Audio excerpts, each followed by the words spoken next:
Hi folks, my name is Adam and I like to make tiny nerdy things. And yesterday the unthinkable happened, Hollowknight Silksong actually released. So naturally, in honor of its release, I made a big ball of clay and I baked it in the oven. That way I can break out my gloves and sandpaper and bring you a Hollowknight inspired ASMR video. Now that that's done, let's turn this beautiful smooth ball into a big multi-armed bug boss by adding an oblong bit at the bottom and a smaller, equally smooth ball at the top. To make my balls fit neatly together, I'll drill a couple larger pits into the appropriate pit portion of the first ball before drilling some smaller holes in the small ball, which will become this big boss's beautiful bulbous eyes. A quick fit check will let me know where the back of the head should be, and I can drill a larger hole in the back before quickly realizing that maybe gloves would be a good idea.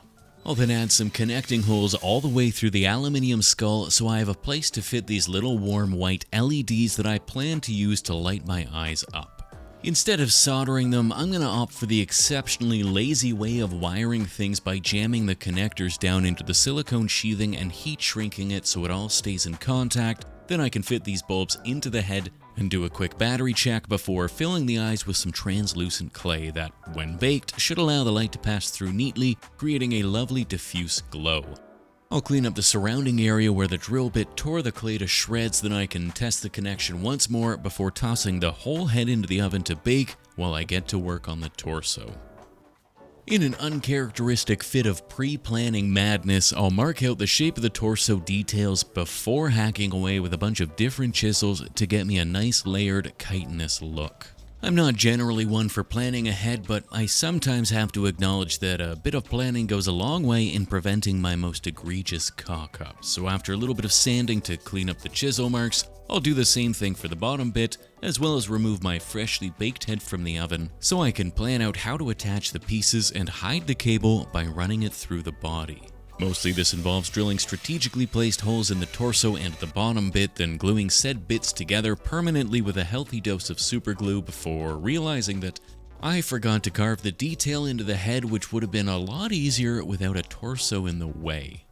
However, with the body parts bunged together, I can drill some little pits for future arms and legs, rounding the edges with a countersunk bit to create a nice clean line. Then it's time to add the remainder of the torso detail, starting with the collar wrapped around the neck, which begins life as a wormy dealy draped around the throat before being pressed and shaped into, well, whatever shape that is. A little spiky dealy added underneath the collar will connect the upcoming chest emblem. Then it's on to said emblem, which looks to be a pair of wings with extra wingy bits winging out from the top, so I'll start by building up the base layer of wings before adding some noodly bits coming out of the middle and draping up and over. I should probably mention at this point that while the game came out yesterday, I started the sculpture a week ago, and the only references I had were a few screenshots I scraped together, which means there's probably plenty of artistic inaccuracies that I look forward to being informed of ad nauseum in the comments below. Otherwise, once I'd baked the body and locked the Imperialis in place, I cut some lengths of armature wire to size that will be the double duo of gangly arms and covered one of the arm ends in a big ball of clay that will fit neatly into the pre-drilled shoulder sockets, before adding a slightly smaller ball onto the other end. A quick sanding will make my balls nice and smooth, and I can bend the elbow into a final position before building up the segments of the arm, rounding the elbow into another ball and building up the angled, four-sided flat arm segments.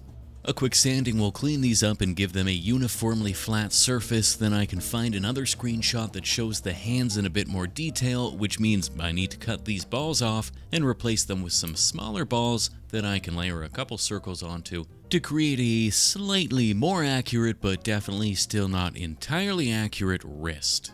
This wrist then gets a lump hand lumped onto it and shaped into a sort of palm-shaped shape, and I can take some teeny tiny balls of clay and roll them into little lumpy finger bones that I'll press a dip into the tip before baking them so I can aggressively press them into the still soft clay of the hand. Finally, I'll finish off the fingers by rolling a final ball into a long pointy tooth and pressing it onto the pre-formed dip before giving it a slightly artistic bend, and that's my spooky bug boss arm built.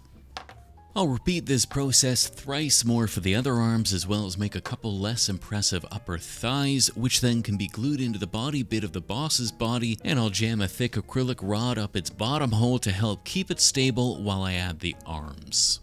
Last but not least, this mighty boss needs a crown, which I'll make by bending some wire to shape and attaching it to the side of the head before gluing a 9-piece set of teeny tiny clay spades to the top side and locking it all in place with a tiny bit of CA glue. With that, this mighty crowned monster is done and ready for a bit of color. To keep the eyes translucent, I'll cover them in some painter's putty, then I can give the whole body a full blasting of black primer, followed by a spot treatment of a lighter browny beige over the body segments, trying to keep away from the edges. A little lighter beige over the emblem and on the arm balls, and some gray over the arms, legs, and fingers, and I can give the whole body a brownish blackish wash to tie it all together. With the putty peeled off the eyes, I can paint the rims black before breaking out the sponge to add a bit of texture, which I can achieve by taking the original color and gently dabbing it over each of the sections. While the airbrush makes lovely, smooth transition, it lacks texture, which is why I like to come back with the sponge to add that at the end. Finally, a quick check to make sure my eyes still light up, and that's one big, multi-armed monster finished, which means it's time to make our tiny red heroine. I'll start by taking a tiny metal uterus and bending the tubes into slightly curved horns, then covering it all in a thin layer of white clay. A little bit of blending and smoothing later, and I'm left with a lovely little hornet head that I can bake while I work on our princess's body. I'll take a little length of fine armature wire and wind it around my finger before twisting the leftover strands and bending the bottom sections into a pair of bent legs that I can mount in a pin vise to allow for easier sculpting. I'll then cut the top loop to create my arms, bending one back and the other straight up, so I can cut it off to create a longer neck since I'm going to be hiding one arm under her robes anyways. Then I'll start to build up the black body before quickly realizing that it's going to be way too finicky, so I'll break out this Flex Flow liquid polymer and mix it up with some black acrylic paint that I can use to easily paint over the wires. This stuff will bake in the oven like any other clay, and it creates a nice flexible finish that's perfect for when I want to make an impromptu latex bodysuit.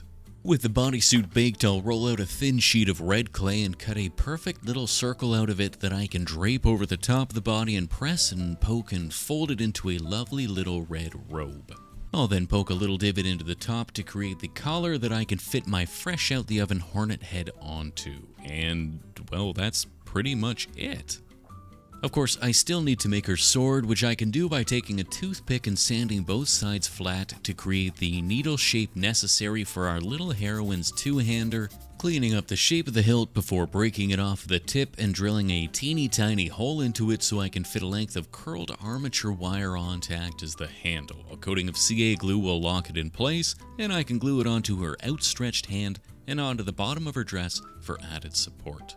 Finally, for the teeny tiny bit of thread wrapped around her, I'll take some spare wire and strip off the plastic coating so that I can take a single separate strand that I can loop around my finger to give it a bit of shape before wrapping it through the eye of the needle and spinning it all to lock it in place. All I need to do then is some final painting touch-ups, starting with red on the robe, being careful not to get any on her white head. I'll start with the dark velvety red as a base coat, followed by a couple progressively lighter highlights to give the robe a bit of variation before painting her head white to hide my shaky hands and painting in her big black eyeballs. Finally, I base coated her needle in black before layering over some silver metallics, and that's my little hornet heroine ready to face off against the slightly larger, slightly more limbed lava boss. Of course, that means I need to make a lava base for them to meet on. First things first, I want to make some rocks for Hornet to stand on, which I'll do by taking this lovely little aluminium turd and pressing 10,000 little clay balls onto the surface. A quick roll will turn the balls into rocks, and I can repeat this with some more aluminium turds to create a couple more rocks with added buggy effects. Then it's time to paint. I'll give my Bali rock a heavy blackish bluish wash to set the shadows and base tones before dry brushing a cold gray over top. Otherwise, that's kind of it. Now, I want to make sure the lava is glowing brightly, so I've borrowed this studio light that I recently installed in my non-platonic roommate's sewing room. It's the perfect fit, and ideally I can use it to light up the base and have it back on her wall before she ever notices. Of course, that means I can't just cover it in resin, so I've built a frame that fits perfectly around it, thereby creating a chunk of lava that should fit perfectly on top. I'll use a little dab of hot glue to hold the boss's butt rod in place, as well as some strategically placed aluminium tape and hot glue to keep the exposed wire resin free, so I can hopefully wire it up later without it being visible. I can then glue the rocks in place and set the whole thing aside while I mix up my resin. Now, over the years, I've made just about every mistake possible when it comes to pouring resin, and my plan is to really lean into that combined knowledge of mistakes to take just full advantage of all those errors in the hopes of creating an intentionally bubbly, messy final result. To that end, I'm mixing up some quickset resin that has a maximum depth of 1 centimeter with the intention of pouring it 3 centimeters deep. I'm also adding way too much ink and mixing resin brands in the hopes of really messing this thing up. In fact, the datasheet says that it takes around 48 hours to cure, but I managed to get my resin to completely cure in less than 5. And you know what? It's so good. It did exactly what I had hoped that it would do, and it created bubbles and ripples and deformed itself and shrunk, and it's left me with some of the best looking resin lava I could have hoped for. Sure, I lost some of the orange coloring since it mixed itself up while it was bubbling, but all in all, I couldn't be happier. A bit of isopropyl alcohol sprayed over the frame will loosen the glue, and I can free it from its acrylic prison. I'll be a bit gentle with the bottom side since I don't want to tear the cable, but once I've taken it off the base, I'm rewarded again with completely accessible wiring ready to be hooked up to an external battery. Of course, there's probably an easier way to wire it directly to the studio light, but like I said, this has to be back in place by the end of the day, so the less messing with it, the better. Instead, I'll stick the battery pack to the underside of the light and add some thin XPS foam around the edge to create a frame that hides the wiring beneath, and a bit of tape around the resin will keep the lava safe while I haphazardly paint the base black.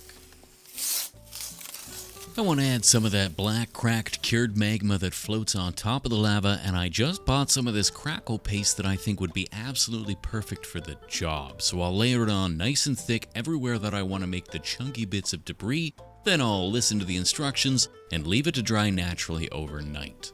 No, I'm just kidding. I'll hammer it with my heat gun and be instantly rewarded for my impatience with seemingly no loss of quality. Well, except for that one piece that blew off, but all things considered, pretty good. All that's left to do then is free Hornet from her pin vise prison and drill some mounting holes so I can fit her in place facing off against the boss, and, well, that's us done here and on to the Glamour Shots.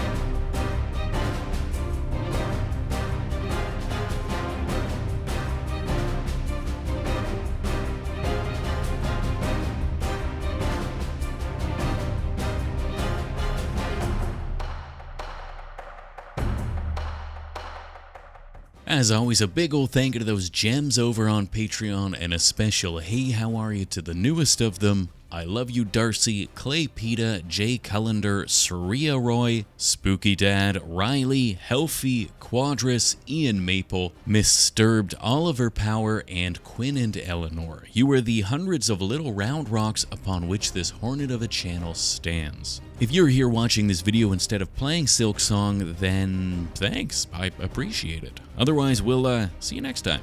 Cheers.